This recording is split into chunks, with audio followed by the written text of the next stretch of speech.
Well, there we go. Now we're working. Hello, everybody, and welcome to the Midday No News. If you want the news, well, go somewhere else. I'll tell you what, I can give you the news quick. I can give you the news really quick, okay?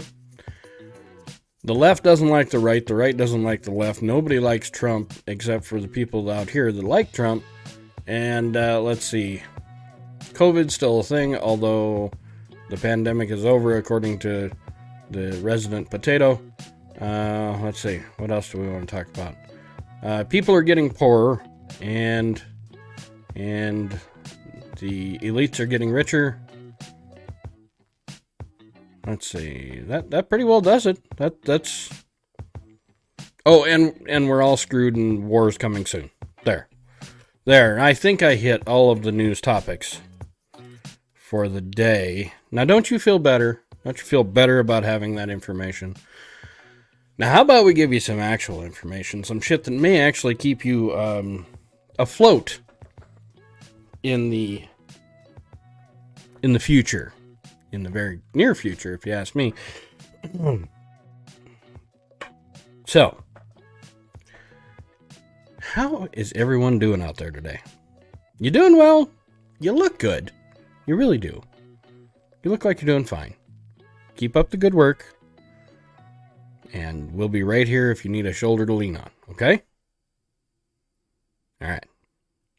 Good. Now that we got all that done. For those of you that don't know, we have switched the Midday News Show to a Midday No News Show because there's no point in giving you information that's just going to drag you down to the point where, well, you just don't want to play anymore. And that's where I was getting. So, instead, we're going to try to give you information that helps. That is going to be sometimes scary. Some of the stuff that we talk about, some of the things we need to think about. But being scared isn't always a bad thing. It's what you do with the fear that's the bad thing. If it locks you up and you do absolutely nothing, you sit down and you just give up, well, that's not good. That's not good, and we're going to work on that. But if fear lights a fire under your butt and gets you going on a path of independence and freedom, hey, I'm all for fear then. I'm good with fear at that point. But I don't want to scare you to the point where you just sit down and give up and think everything is, all done. We've fought the good fight and we've now lost the war because we haven't even begun to fight the war, I hate to tell you. And that very well could be coming. So let's not do that, okay? Let's not do that. Let's keep our heads about us. Let's get ready. Get ahead of the situation. So when the time comes, we're ready. And we're not scared. And we know what we have to do. Because we've planned for it. We know. Makes more sense, huh? All right. Today we're going to talk about a few things. We are going to talk about first aid. What you should have on hand. And a lot of this comes to what you feel comfortable with doing. But in certain times, when you're in certain places, you may not have an option to only handle the stuff that needs a, 3/4 by 1 inch Band-Aid. You may have to handle some, let's say, heavier situations. But if you have the equipment on hand, and you kind of know how to use it, you at least know how to stop bleeding. You at least know how to splint a sprained or broken appendage. if you know how to do the basic stuff, 9 times out of 10, you can get yourself out of trouble and get somewhere to help. To help a little deeper than what you can do in the field, let's say. I'll give you a prime example. I was out in I wouldn't call it an extremely remote location, but I was, 45 to 50 miles away from any emergency medical care, anything like that. And I wasn't really screwing around. I was fishing. I was just fishing. Who would think that anything would ever happen to you when you're out fishing, right? And I can show you the exact knife I did it with. This one right here. Just a simple pocket knife. Basically a tool. It's not tactical or anything like that, like these. I mean, these are a little more, they're a little more aggressive, let's say. Not something that, I carry it, but this isn't my go-to knife for work. But I always keep a good edge on my knives just because it's easier to always keep a good edge than it is to try to put an edge on when you're out in the middle of nowhere and have no way to sharpen the knife. So, I took the pocket knife. I went to open a package of Mr. Twister tails. The 3-inch grub tails with the little curly tail on them. Doing walleye fishing, So I opened the knife. Pretty simple. I grabbed the package. And I went to go in between my fingers with the knife and cut the package open. What I did was I stuffed the knife, remember, always sharp, I stuffed the knife directly into the top of that knuckle, didn't know it was there, and opened the package. So I had slit that knuckle in a kind of half circle right there, and basically skinned my own knuckle. Mind you, I am out in the middle of not necessarily nowhere. I'm not going to die from blood loss. I can get myself to the hospital. But I would prefer to staunch the bleeding before I try to drive anywhere or anything like that. Now, that wasn't by the time I got it sealed up and everything, I decided that I didn't need to go to the hospital. But what saved that was having the right equipment on hand. So I went to the back of my truck. In the back of my front seats, I have basically a cargo panel, you could call it. It's a MOLLE board. If you guys know what MOLLE, the MOLLE system is for the military, the bags and stuff like that. It's the ones that have all the little loops, so you can snap everything to it. Went to the back of my seat, grabbed my IFAK, which we're going to talk about IFAKs today. And IFAK is just a fancy word for an individual first aid kit, right? It's a one-person first aid kit. It's all it's meant to take care of. Grabbed my IFAK, pulled it off, opened it up with one hand, got it open. Meanwhile, I'm, attempting to keep pressure on the finger. Found myself some rubbing alcohol, because of course I wanted to clean the cut. Found the rubbing alcohol, got the gauze pads out, got the, what I use usually is like an equine tape. It's a medical self-adhesive tape, is what they call it, but a lot of people know it by equine tape. Hey, Empress. Good to see you. And by the time I had cleaned the wound, got everything kind of back situated where it was supposed to be, packed it with gauze, wrapped it with the equine tape, the bleeding had stopped. No reason to go any further than that. And actually, I went back to fishing. Said the hell with it. But I had cleanup pads in there. I had, all that kind of stuff that you need in the event that you have an injury like that. Now, I'm not talking... There are some people out there, and God bless you, that have the ability to have the training to basically perform EMT responses in the event of an emergency. And for those people, I would love to talk to you. If you're a retired nurse or an EMT or a retired trauma doctor, whatever, I would love to get a hold of you and work with you on some things that I have planned. But even if you're not an EMT, if you're not a licensed practitioner, anything like that, it doesn't hurt to have the things on hand to stop bleeding, to basically clean anything that you need to clean, anything that needs some sort of like an iodine treatment, have that on hand.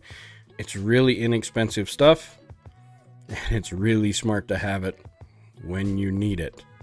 We're going to talk about some other things too, and we're going to go as far as like the cat tourniquets and stuff like that you should have on hand, because you just don't know, especially for folks like me out here in Montana.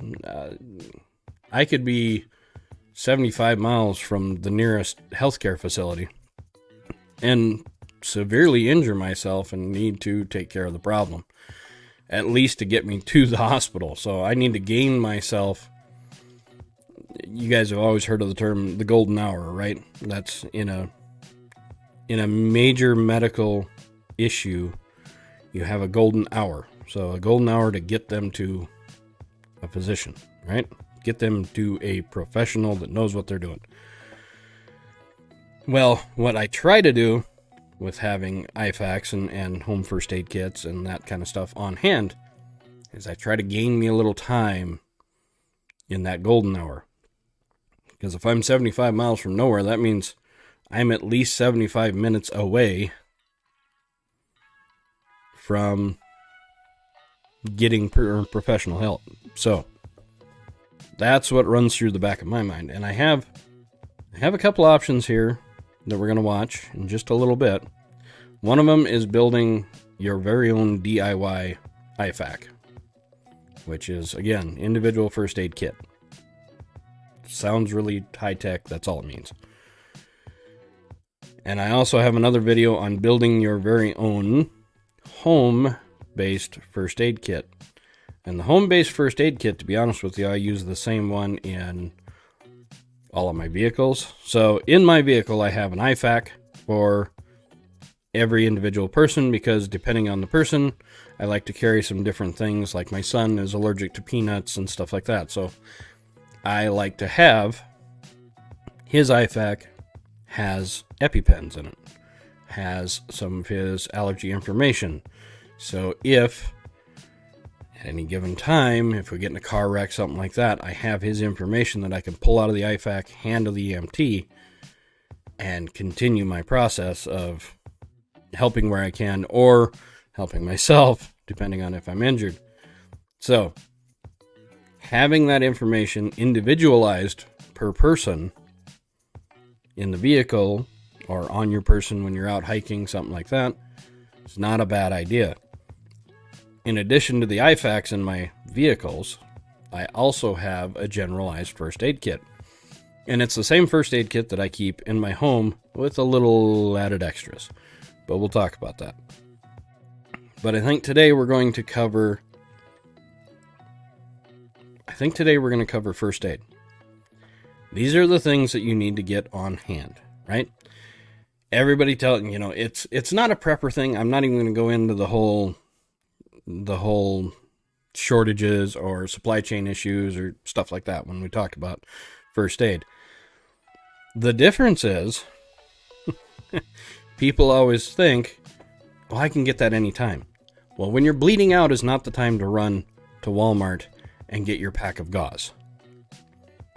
You need to have it on hand. You need to know where it is, how to use it, and how fast can you deploy it. Okay? So that's what we're going to talk about today on the Midday No News, is getting yourself ready for the accidentals. the things that you never want to happen. But let's face it, the more and more that you work outside, the more and more that you work with your hands, and the more and more that we have to do things for ourselves, the more and more chances you run of injuring yourself. And if you don't have the ability to take care of that, that could become a problem. So, the first one we're going to look at, there's a gentleman on YouTube, and I recommend everybody heads over and pays attention to this guy, because the best I can tell, he is, not only is he if I remember correctly, he's a trauma nurse and an EMT, but he also is a main medic for a special group of police. Let's put it that way. I would say SWAT, but I don't remember if it's exactly SWAT or if it's, a responder in a different sort of way. But it would appear, if I remember correctly, he is SWAT, but I don't want to say for sure that he's a SWAT medic. But his name is Prep Medic, Prep Medic, PrepMedic, and this guy, he pretty well knows what he's doing. He knows, what you need, and he knows what you can do on your own, and he talks about that.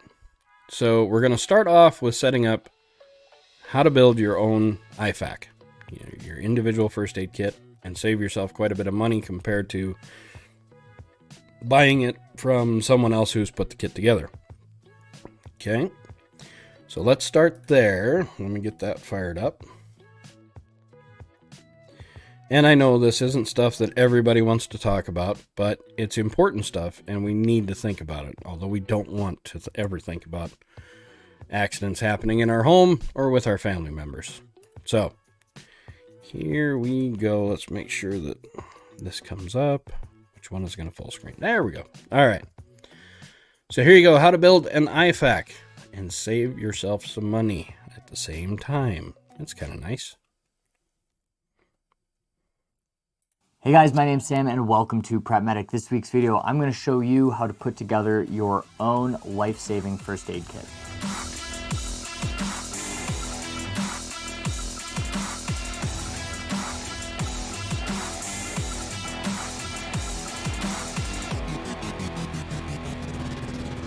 So it's no secret that I like pre-made first aid kits. It takes out a lot of the guesswork on what you're getting. You know you're getting solid supplies, and it all comes neatly packed in whatever kind of carrying case you decided to order.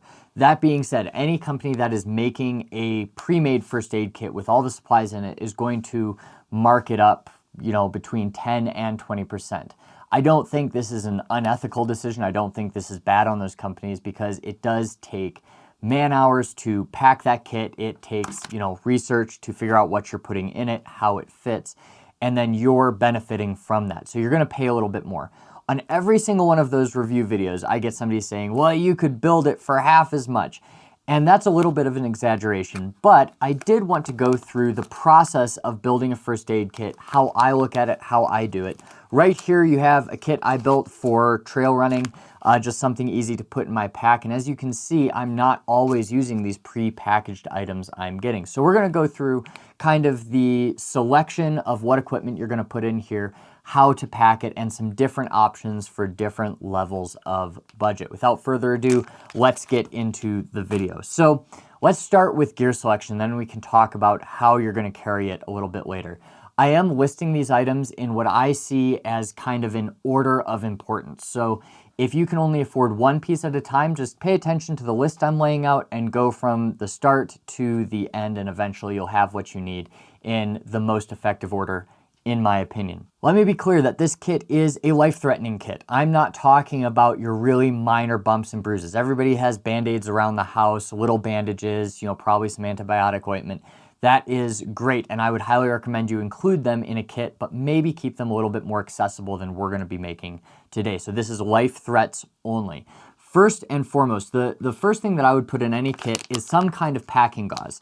Now, you can go with Quick Clot gauze just like this, or you can go with just plain packing gauze. And really the survival rates between these two are very similar. So while this is the gold standard, if you can't afford the $44 or $45 that this costs, this guy right here is going to run you about $4. So there is a big difference between these two, and they do almost the exact same thing. So for the purpose of this video, we're going to pack the QuikClot. Now, just a quick review, this is to pack junctional sites, the base of the neck, armpit, and groin. But also, if you don't have a commercial tourniquet immediately available, this can be used to pack any wound on the extremity, regardless of its location. So it's a very good piece of equipment to have for your life threats. So this is what I'd start with first.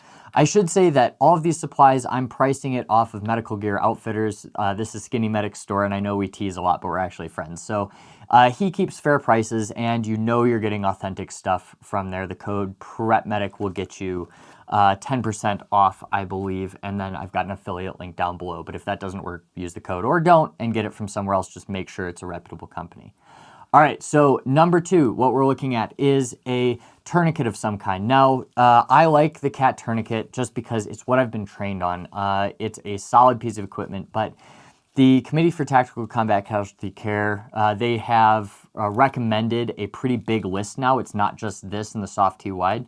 So go on and check out what some options are. I like this guy. It's easy. I like the orange color for civilian uses because you're probably not getting shot at. You don't need to be concealed or have a low profile color-wise. So the orange is just really noticeable when they roll into that emergency department.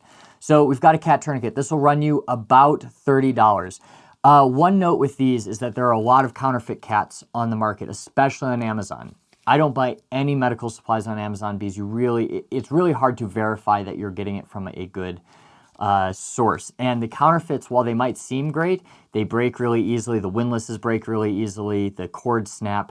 So it's just not worth it. If the price seems too good to be true, it probably is. These will be marked down slightly here and there, but most of the time these will run you between $25 and $30 regardless of the supplier. So CAT tourniquet is what I'm keeping in there. So now we have two items for major extremity bleeding.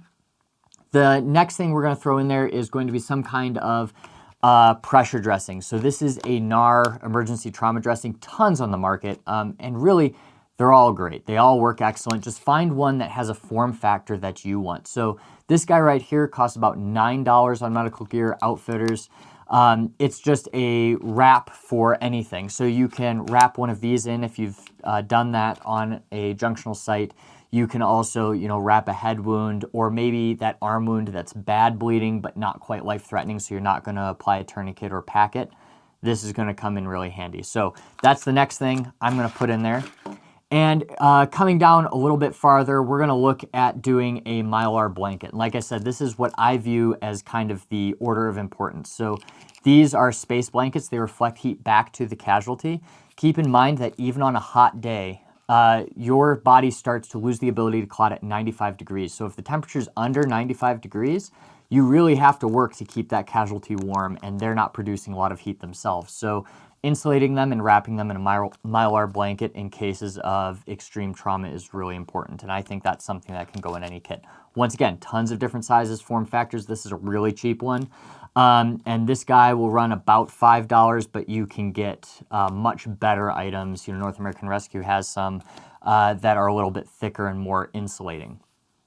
All right, next up, we've got chest seals. So I put this pretty low on the list of things that I see are important. So these are hyphens. They're laminar valve, which have been shown to be some of the more effective on the market for reducing the incidence of a tension pneumothorax. That's a collapsed lung that's pushing the mediastinum over and causing a kind of obstructive shock. So I like these because there's an entrance and an exit that's pretty blatantly for your gunshot victim. However, this can be used to cover an abdominal wound, keep some dirt and grime out of it. It's good for those chest wounds. Great item to have, but I put it low in priority. Also, the chances of having somebody, with a sucking chest wound kind of in day-to-day life, out on the trail, something like that, it's relatively rare. Contrary to what the media says, you're not just walking down the street in the U.S. seeing people get shot left and right. it's still something that is relatively uncommon. So something that you should have, but not necessarily the first priority for a kit like this. All right, next up we have an NPA. So you can get one NPA. This guy is like $5, $6. But you can also get a variety of sizes, and I think that'll run you about $30. So size these to the people that you are around. If this is a range kit and you're going out with a bunch of guys your size and you fit a 28 French, great. This will work excellent for you. Get a 28 French NPA. But if you're going out with your kids, size them for an NPA. See which ones fit them and carry those in your kit. So this is just the one I'm going to put in here, but you can get a variety of sizes. 28 French is kind of the standard in a lot of IFACs because most of them are built around a military model where you have 20 to 30-year-old fit guys that are going out and they're all going to fit that 28 French. But that's not the case stateside in your everyday life. And if you're building your own kit and you're trying to budget it, the government's not picking up the bill, so I'm going to assume that you're not using this for a military application. All right, we've got a couple other things. Now we've got this. This is like a 4x4. I didn't even price it out because this will be cents. You can get this anywhere. North America, or a lot of websites have them.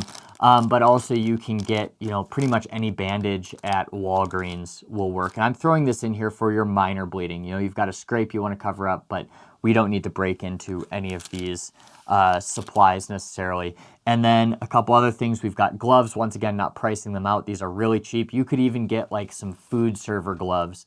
And I bet you if you walked into a Subway, they'd give you a handful of them if you asked nicely and bought a sub. So gloves, if you have them. Once again, though, your skin makes a great barrier, especially in those like hyper emergent situations. We always wear gloves on the ambulance, on the helicopter. That being said, like when it's you responding out, a lot of times this is something that's forgotten. And so long as you don't have exposed wounds on your hands, your skin's going to be a good barrier for most diseases. So it's not always my priority. Last but not least, we're going to look at trauma shears. So I like expensive stuff. I like things because I use them a lot, and I like the X-Shear. That being said, these are about $40. You can get a cheaper pair of trauma shears for $5 and under. So if it's something you're going to use once, go ahead, get cheap shears. They're going to work that one time. If it's something where you might use this more than once, or you're using it for multiple things, I would go with something a little bit more expensive, especially if you're doing this professionally. So that's it. This is what I would put in like a life-saving kit. Now, one noticeably absent item that I know I'm going to get called out for is going to be a face mask for CPR, some kind of face shield. Honestly, in my everyday life, like on the ambulance, we have bag valve masks. We have ways of breathing for people because we have respiratory issues as well.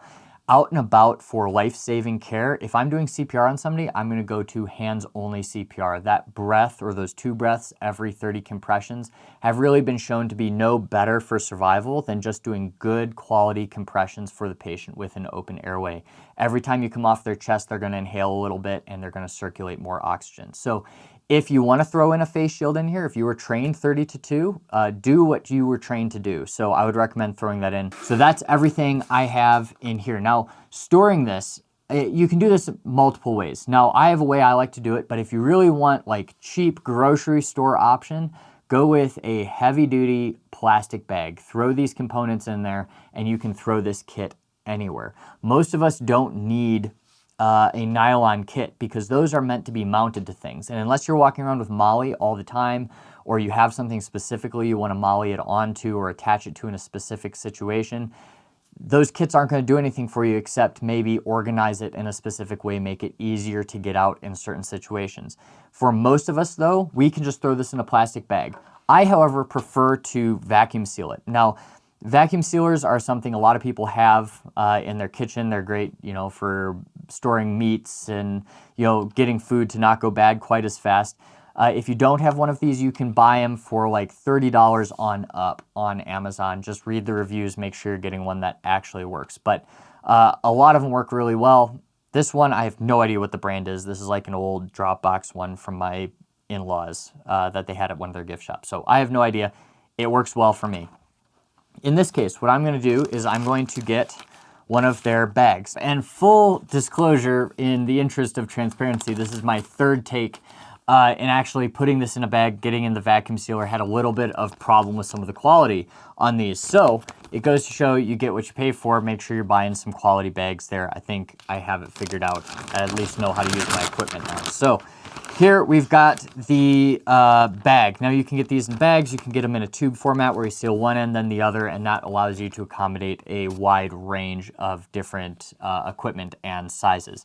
It's important when we're packing this, we do this in an order where things are very accessible where they need to be. So we want our really like high acuity items, things that are really time sensitive near the top, so we can grab those first.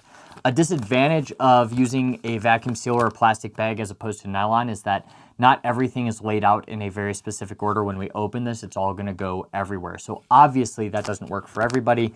It will work for most people kind of going around their everyday lives. So we're gonna first put in the tourniquet because it's relatively thick and it just kind of takes up one whole side of this bag. I'm gonna then take the hyphen chest seals because they're relatively thin, and I'm gonna squeeze those in right behind the tourniquet. Now these chest seals actually fit very well, just lengthwise in the bag. So that's actually really nice. My OCD likes that quite a lot. If you're not quite as OCD as me, you don't have to take as much time to do everything that I'm doing right here. Next, we're gonna take the gauze pad because once again, it's relatively thin. It just fits behind everything. We'll slide that back there. ETD is not quite as time critical because it's not necessarily used for life-threatening bleeding. And that is going to go kind of in the back next to the tourniquet, just like that. All right, we're gonna take the survival blanket and the combat gauze right here because they're both relatively the same size, and we're gonna tuck those right next to the tourniquet. Now, I get it, the space blanket isn't really as like high acuity as a lot of the stuff, but since it's the same form factor, I'm putting them together. Next, I'm gonna take the NPA, put it next to everything, and then I'm going to take these gloves and kind of willy-nilly just wrap them up a little bit, put them on top. You know, if you don't have the gloves right away, there's no point in having gloves. So they need to be relatively accessible in the kit. Now, I didn't forget the trauma shears. We'll talk about that in a second. So if this was a Ziploc bag, Bob's your uncle, you're done. You don't have to do anything else. Is gonna work just fine. I like the vacuum sealer because I feel like it's a little bit more compact. And then I feel like these bags protect it a little bit better than a standard Ziploc bag. So I'm gonna take this right here, put it into the end of my vacuum sealer as carefully as I can. We're gonna pop this down on top of it and we're gonna start it.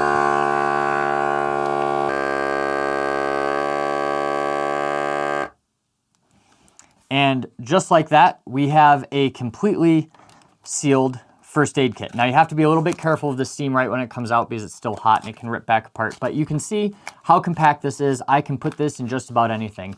And like I was talking about earlier, you don't need a nylon case necessarily. This provides almost as much protection as a nylon case.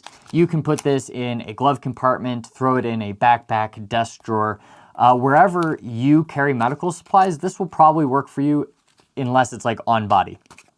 The other great thing about this is it's buildable. So if you want a humongous first aid kit, you can take a huge roll of this and you can vacuum seal the whole thing. It's gonna be just fine. Now, I did not forget about the trauma shears, and we need to talk about how to open something like this. So first and foremost, trauma shears are something you need right away. They're usually metal and plastic, so they're not gonna be degraded by the elements. Honestly, I would just take your trauma shears, I'd take some tape, and it looks janky, but I swear it works. I would just take that and I would tape your trauma shears right to the front of your kit. Then, if the next trick I'm about to show you doesn't work, you can take this, you can get open these supplies relatively easily. So, the next thing I'm gonna show you is how you can open a vacuum sealed container without a tool. Although, like everything, there is a failure rate. So all you have to do here is this plastic margin where there's no corrugations, I don't know, where there's none of this cross pattern here. You just take this and you cut just a small slit, doesn't need to be big, and you can cut one on the other side too, so you're not searching for it. Both of these will allow you to open this kit very, very quickly. So to get this kit open, all I have to do is I just take it right here and I tear. And now I have access to all my supplies. But like I talked about earlier, it comes out in kind of a hodgepodge. And when you're under stress, I guarantee this stuff is going to be anywhere. So make sure you're assessing if a vacuum sealed first aid kit is right for you, or if you do need to go with a nylon option. I will leave links down below for all of these products, as well as Medical Gear Outfitters have an affiliate link down there along with a code. Sometimes YouTube removes affiliate links, but it'll never remove my discount code. So with all of that being said, if you have any questions, leave them in the comments down below, and I will see you next week.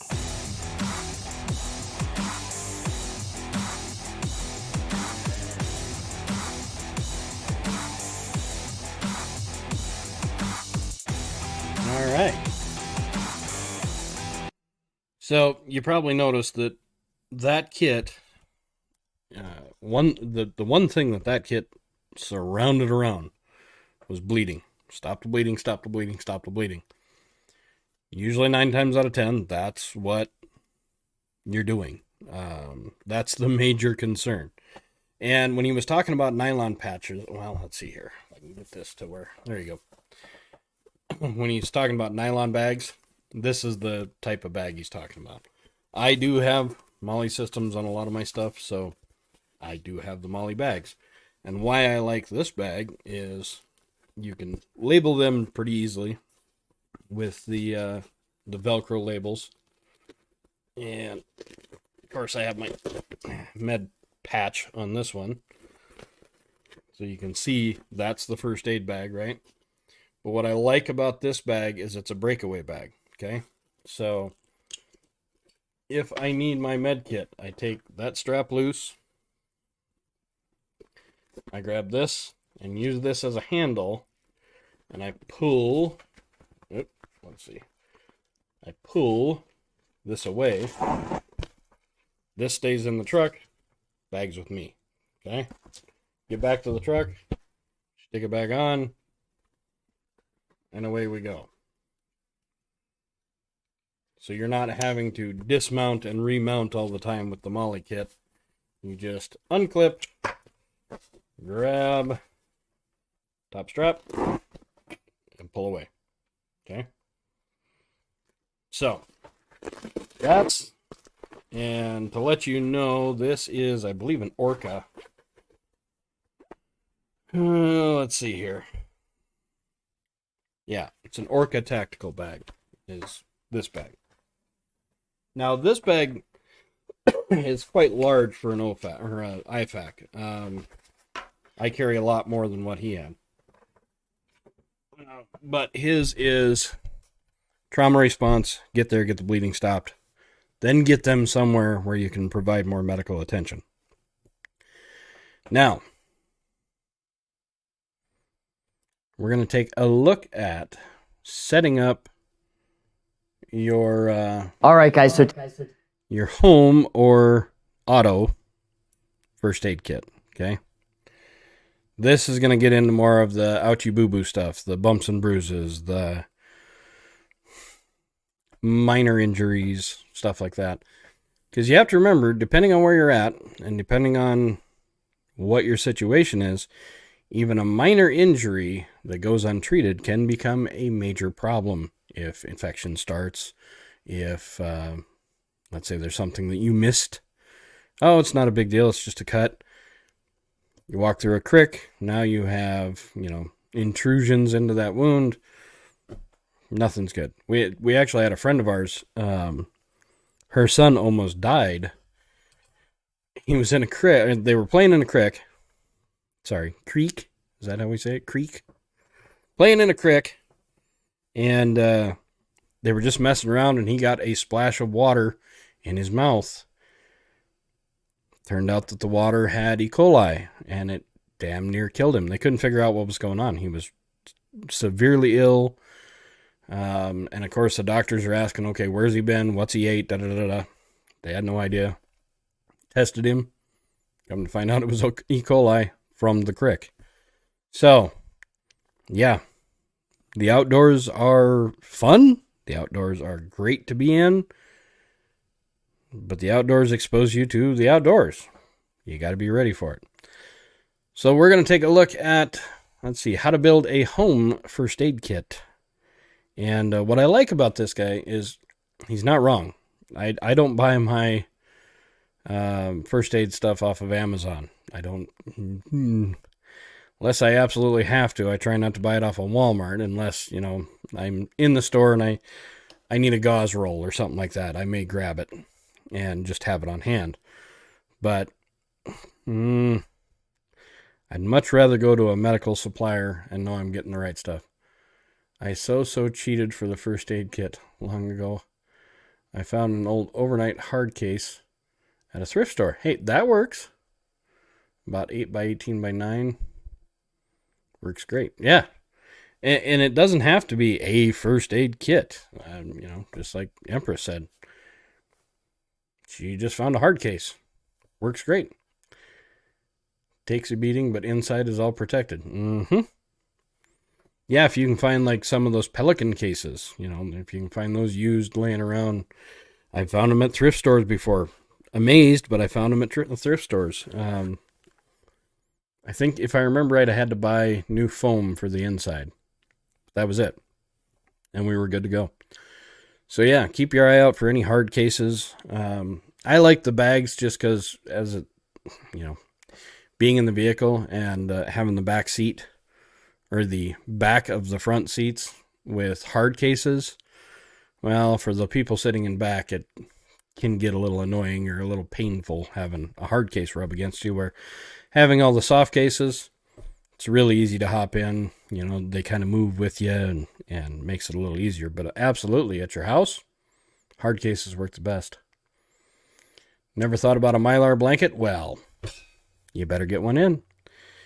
Mylar blankets are amazing. It's surprising how warm the damn things actually are. And they're not insulating well, I guess they are insulating, but what they're doing is they're keeping your body heat from leaving you. It's reflecting your body heat back the whole time. But if you ever have to set up a makeshift shelter, take you know, how you have like let's say a tarp style shelter where you have a lean-to, the fire's in front of you. If you really want to warm that area up, take that Mylar blanket and tie it on the inside, facing down towards you, and you'll be surprised the amount of heat that you get from off the fire outside of your shelter bouncing off of that Mylar and coming down. It's impressive. But that's for a later date. We're going to get into some shelter building here. Just saying. All right, how to build a home first aid kit and save yourself some money instead of buying the go-to, you know, cheapy kits. Here we go. All right, guys, so today's video is going to be a little bit different than usual. Because I film a lot of my videos in our ambulance supply room, I figured this would be a unique opportunity to build a home first aid kit with you guys, and then you can learn my philosophy of what goes into these kits and put one together for yourself.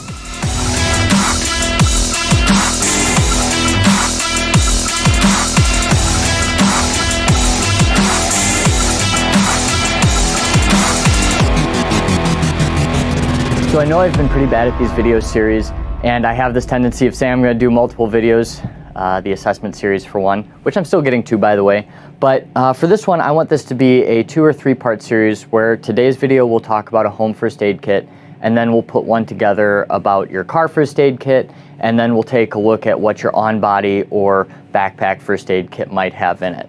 So stay tuned for those. I'll try to get those released in a timely manner.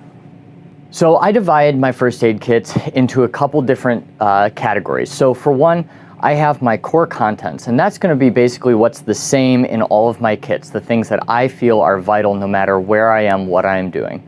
Then I have my like serious items, and these will change based on what the need of this particular kit is. I have my minor items, and then I have what medications I'm going to include in this kit.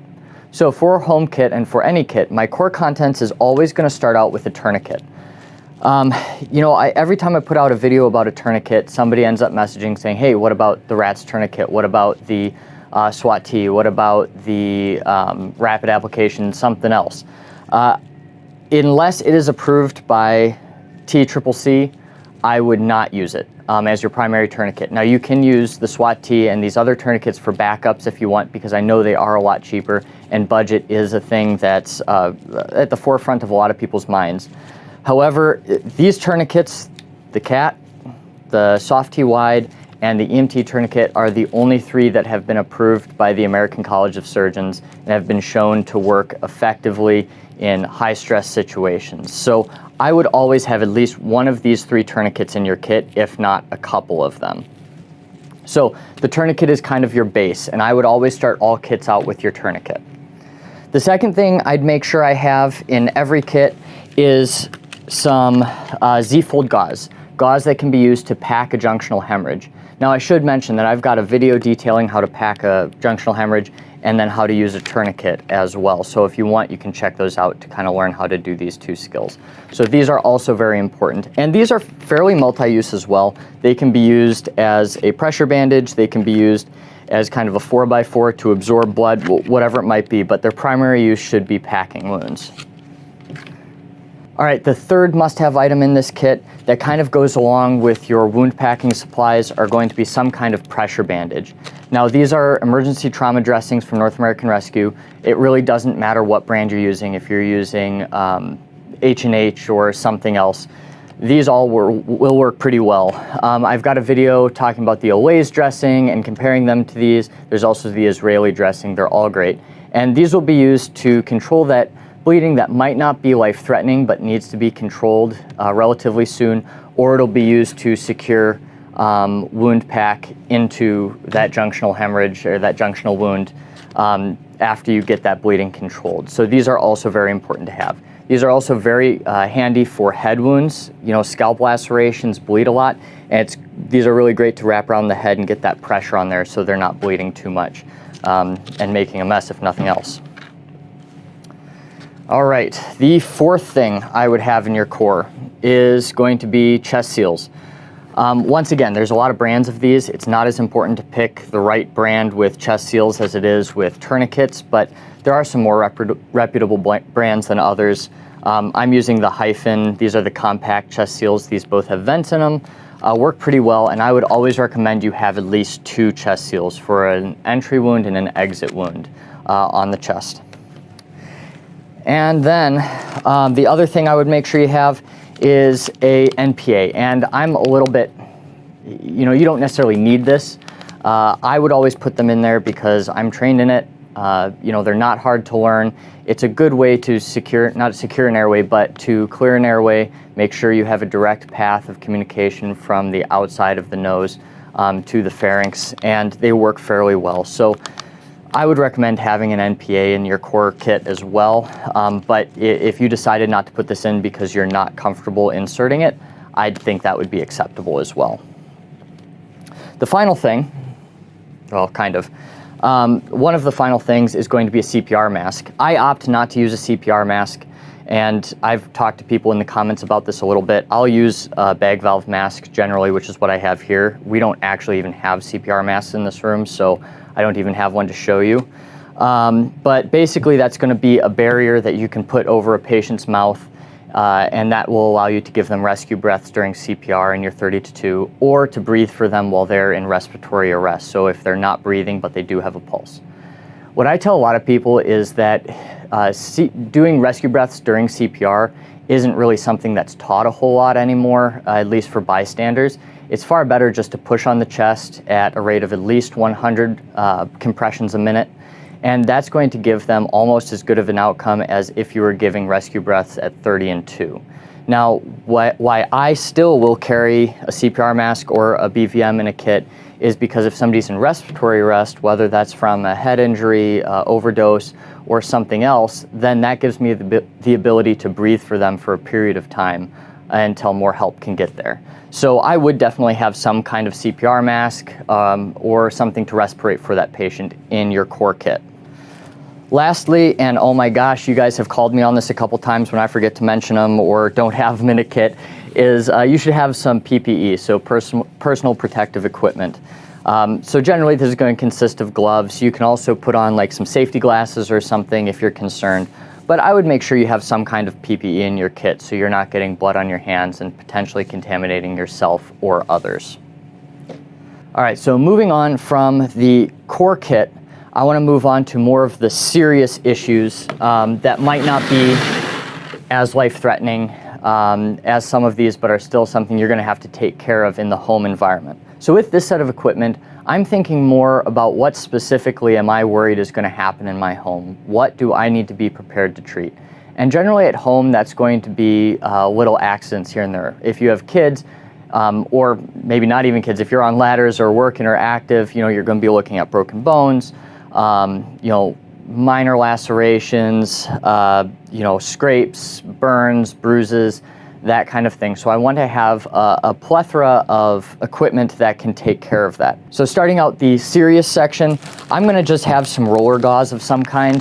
This is really multi-purpose. It can be used to wrap wounds. It can be used to wrap on a splint, which we'll talk about later. It can even be used for packing in certain situations. And it's just an all-around good thing to have. So I always have at least 2 things of roller gauze in whatever kit I have.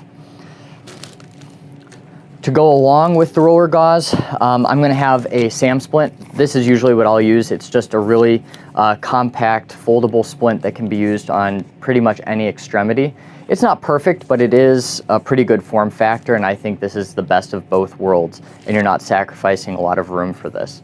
This way, if you have a kid or somebody else breaks their arm, their leg, you can splint that up, and depending on the pain level and what you're comfortable with, you could, in theory, take them to the hospital instead of having to call an ambulance and stabilize that injury beforehand, which will reduce further orthopedic injury. I do have a video on splinting that you can check out as well.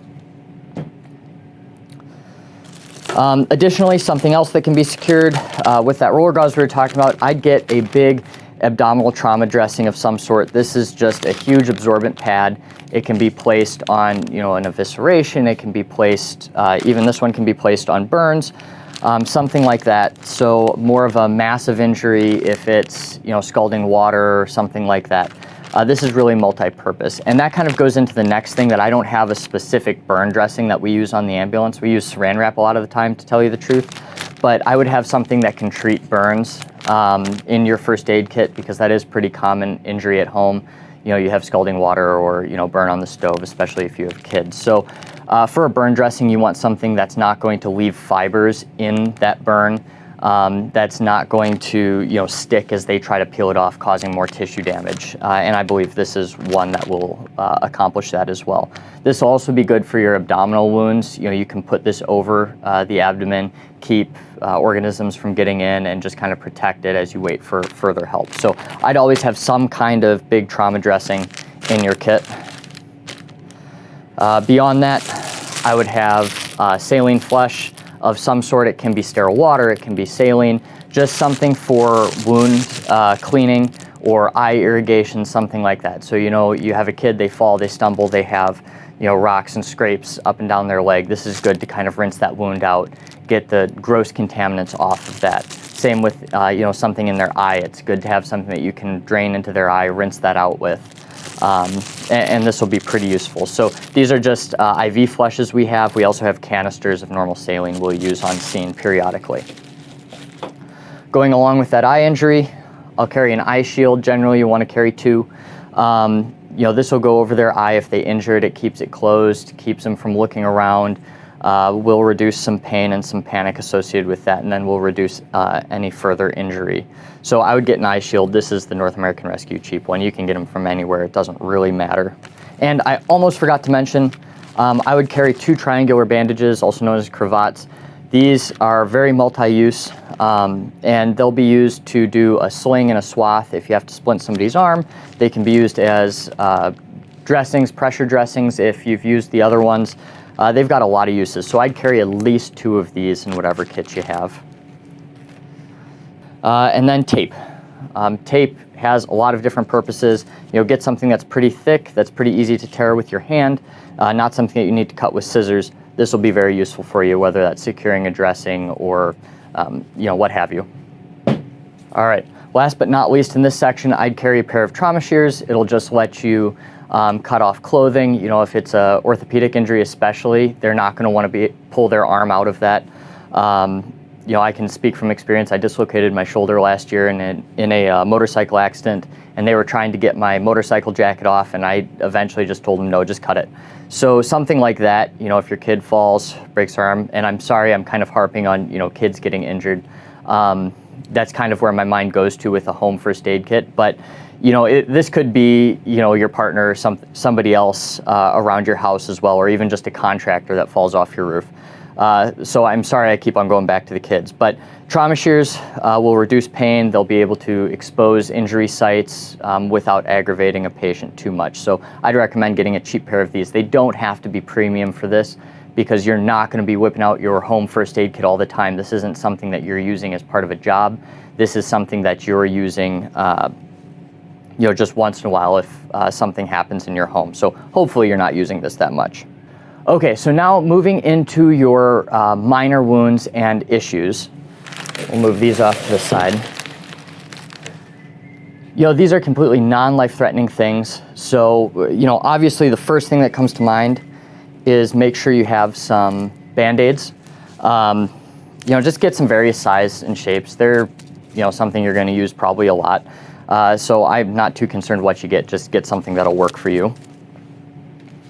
So I'd also recommend getting some tampons. I don't have any in the supply room. We don't give them out on the ambulance.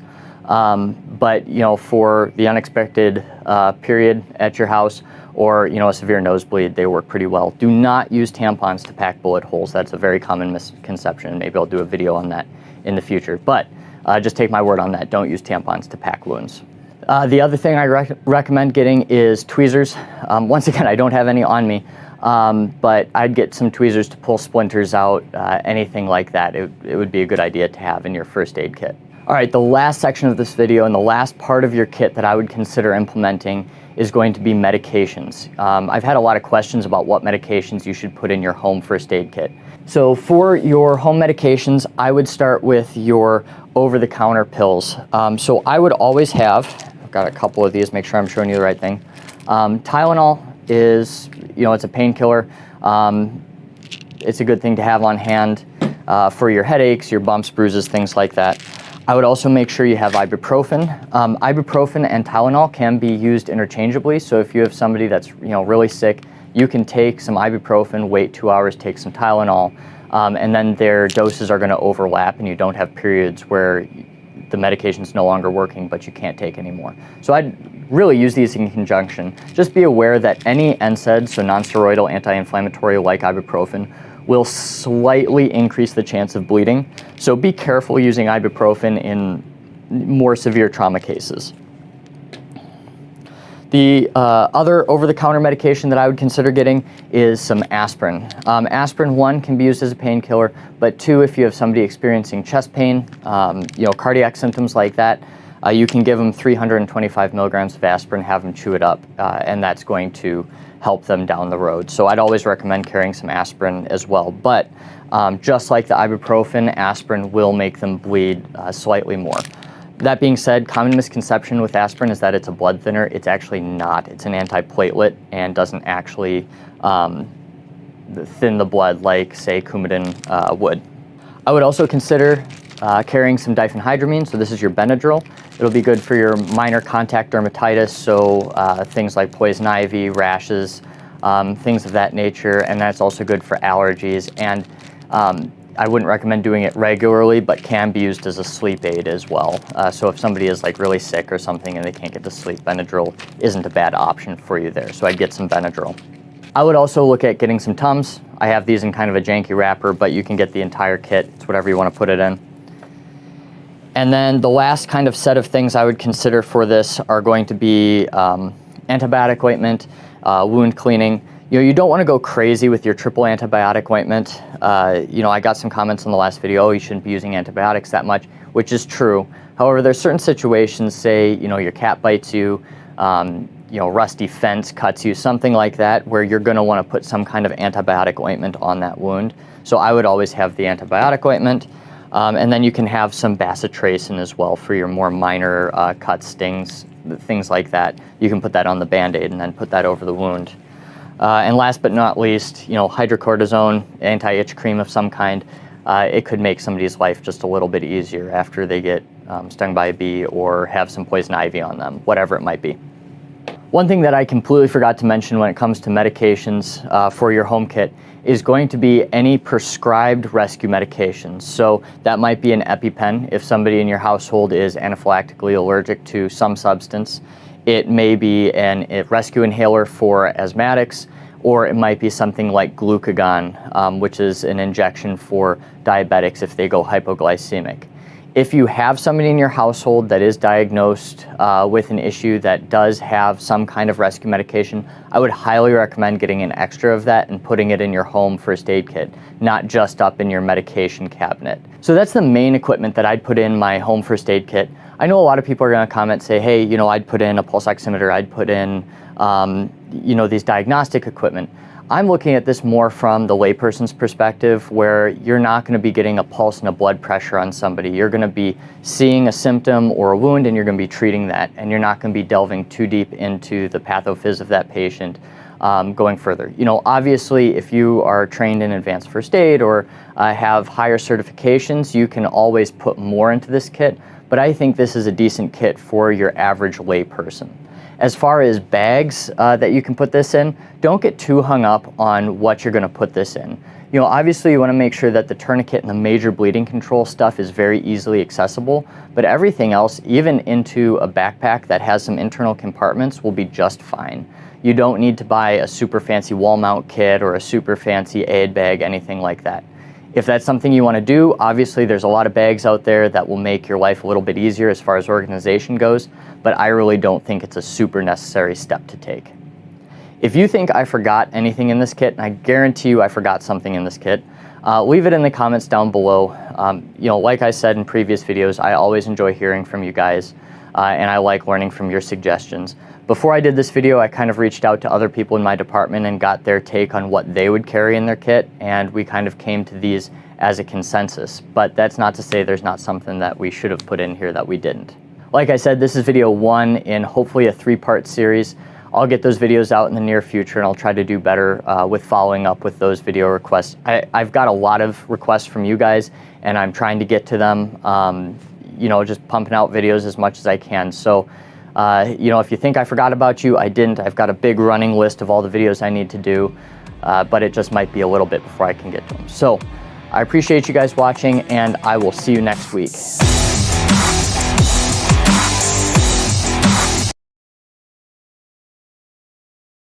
All right. So that is Mr. Prep Medic over on YouTube. And actually, I'm going Hey guys, my name's Sam, and welcome.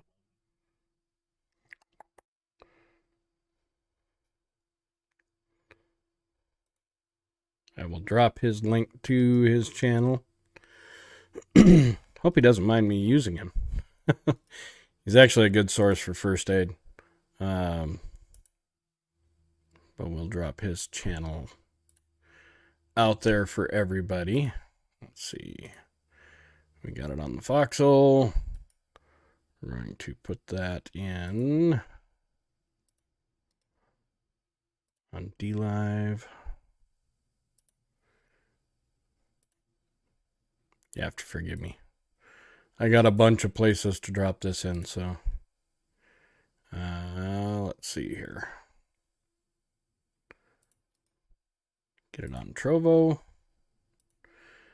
And we'll put it on Twitch. We're all over the place today. We are out and anywhere that will listen. So, sorry. This may take a second or two to get it all out there. There. And for those of you that don't know, we're on Foxhole, which is always the best place to find Montana Free. But if you can't find us on there, well, we're on DLive, Trovo, Twitch, Facebook, and YouTube. Those last two always make me shiver. But, yeah. So, the Sam Splint that he talked about, I wish he would have covered that a little bit more. I have one. I actually have multiple ones. But the Sam Splint is something that well, you can tell we use it a lot. In the event of a sprained ankle or, messed up wrist, or you fall on the trail, or you fall out working cows or something like that, and you need to splint up. And this is the one that we've since retired, and we practice with it on how to use it properly, I guess. But so like for an arm splint, let's say, it's pretty simple. And you can see this is fairly long. I can't actually get it all the way in camera. So, fairly lengthy. What it is it's foam front and back, and then with a sheet of aluminum pressed inside. So, let's say I want to make an arm splint. Somebody fell and broke their forearm, something along that lines. What I'll do is I'll fold it in half, like so. And then I put just a small amount of arc in it the long way. So, like this.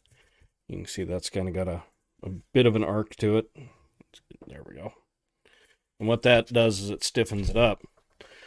Then you're going to place this on the bottom at the elbow, and you're going to start strapping the person's arm down, preferably in the center where the meaty part is of your arm, kind of right up in this area right here, and then one at the wrist once you get it completely on. And what you can do to really stiffen this up and to keep it kind of contained is you put a bit of a roll at the end, and that's so their hand can kind of hold on to it and help you out at the same time to get it on. But pretty simple. I mean, there isn't much to these, but these SAM splints are pretty invaluable if you sprain or break an arm, lower leg, ankle, anything along that lines. What you do on a leg is you'd basically roll this out and put the person's foot down here in the bottom, and then mold this around their lower leg, and of course strap it onto them with either tape, preferably tape, or an ace bandage if you have that handy. Tape's usually a little easier, and it stays in place, makes it a little easier for you to get them on. But something we probably don't think about very often: first aid. Also, it wouldn't hurt you if there's anyone out there offering first aid classes in your area. Usually it's a volunteer fire department, or it's a volunteer ambulance service, and they're doing certifications anyway, so they offer it up to the public to come and do first aid training. It's not a bad thing to have. Believe it or not, when I went to school to be a butcher, it was a mandatory class. We had to have a first responders class, because you think about it, what are you doing in a butcher shop? You're cutting up meat, and the last time I checked, we were made of meat and bones and all that fun stuff. So, inevitably, somebody would get cut, get caught in a saw, something along that lines, and it's good to be able to respond to it quickly in the meat department. So, in order for us to graduate, we had to pass a first responders class, which in turn moved me into, well, some other volunteer stuff that I no longer do anymore. But yeah, I don't know. I thought it would be good to cover some first aid stuff, and I think we're going to cover some more as the time goes on. But we're going to bounce around. We're not going to leave it be too boring for you guys. But that's it. That's all. There ain't no more today for the Midday No News. We do have a new book starting up. We finished book 6 of The Ranch. I'm waiting on book 7. Book 7 should be coming out here pretty quick. But we're going to move on to a new book, and it's called Rules of Survival by Jack Hunt. So, and there's actually a bit of a series to this one too. So, hang in there. We'll be right back with the library. Thanks everybody for hanging out today. Hopefully you got some good ideas, and if not, we're going to continue to throw more stuff at you, and hopefully you pick up little tidbits as we go. For those of you on YouTube, Facebook, why? Head over to pilled.net. You will actually find, no joke, as our resident potato says, a free speech platform. Like free speech, like anything goes free speech. Just saying. Pilled.net is the place to be. That's where you will find me, Montana Free, at pilled.net. I'll drop a link for you guys, so hopefully you can get there a little easier. Check them out today. I don't know what you've been waiting for. We always talk about having different tech places that we can go to instead of these crappy ones that we're stuck with. You're not stuck with them anymore. So let's make that move. What do you say? All right. Thanks, everybody. And we will see you very soon for Put 'em Up, where we're going to be doing, don't tell anybody, but we're going to be doing dehydrators and making jerky and stuff like that. So that's just between you and me. Okay. All right. Thanks, everybody. Catch you next time.